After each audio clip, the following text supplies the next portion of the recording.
नमस्ते, आप सभी का हमारे YouTube चैनल पर बहुत बहुत स्वागत है। आज मैं आप सभी को आषाढ़ मास में प्रारंभ होने वाले गुप्त नवरात्रि में माँ दुर्गा का पूजन कैसे किया जाता है और इस गुप्त नवरात्रि में कौन कौन से विशेष उपाय आपको करने चाहिए, इन सभी के बारे में मैं आपको आज इस वीडियो में जानकारी दूंगी। गुप्त नवरात्रि 2025 में 26 जून यानी आज से शुरू हो चुके हैं, जो कि 4 जुलाई तक चलेंगे। अब मैं आपको गुप्त नवरात्रि का महत्व बताती हूँ। वर्ष में कुल 4 नवरात्रि आती हैं: चैत्र, शारदीय, माघ और आषाढ़।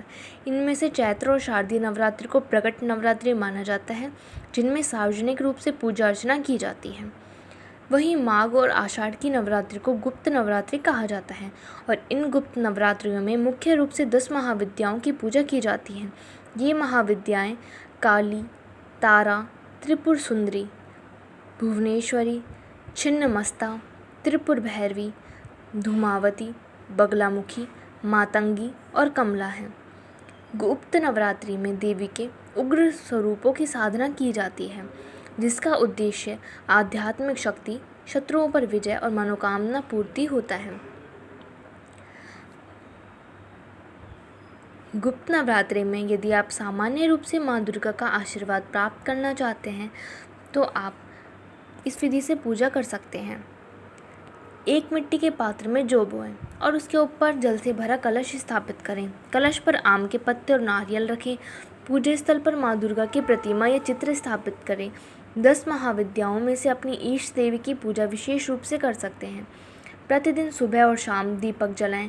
माँ दुर्गा के मंत्रों का जाप करें या फिर 10 महाविद्याओं से संबंधित मंत्र यदि संभव हो तो दुर्गा सप्तशती का पाठ करें या सुनें। यह अत्यंत फलदायी माना जाता है। रोज़ाना पूजा के बाद माँ दुर्गा की आरती करें। माँ को प्रतिदिन सात्विक भोग लगाएं। फल, मिठाई और पंचमेवा अर्पित कर सकते हैं। अष्टमी या नवमी की तिथि पर कन्या का पूजन करें। 9 कन्या और 1 बटुक को भोजन कराएं और उन्हें दक्षिणा और उपहार देकर उनका आशीर्वाद लें। नवरात्रि के अंतिम दिन माँ दुर्गा से पूजा में हुई किसी भी भूल चूक के लिए क्षमा याचना अवश्य करें। अब मैं आपको बताती हूँ कि गुप्त नवरात्रि में विशेष उपाय कौन कौन से हैं जिन्हें आप करने से किस्मत चमक सकती है। गुप्त मंत्र जाप, यानी अपनी समस्याओं के अनुसार किसी विशेष देवी यानी 10 महाविद्याओं में से कोई एक विशेष देवी के मंत्र का गुप्त रूप से जाप करें। इसके लिए किसी योग्य गुरु से दीक्षा लेना उचित रहता है। आप दुर्गा कवच का पाठ भी ज़रूर कर सकते हैं। प्रतिदिन दुर्गा कवच का पाठ करने से नकारात्मक ऊर्जा से मुक्ति मिलती है और सुरक्षा कवच बनता है। लाल वस्त्र धारण करें। नवरात्रि के दौरान लाल वस्त्र धारण करना बहुत शुभ माना जाता है, क्योंकि यह शक्ति और ऊर्जा का प्रतीक है।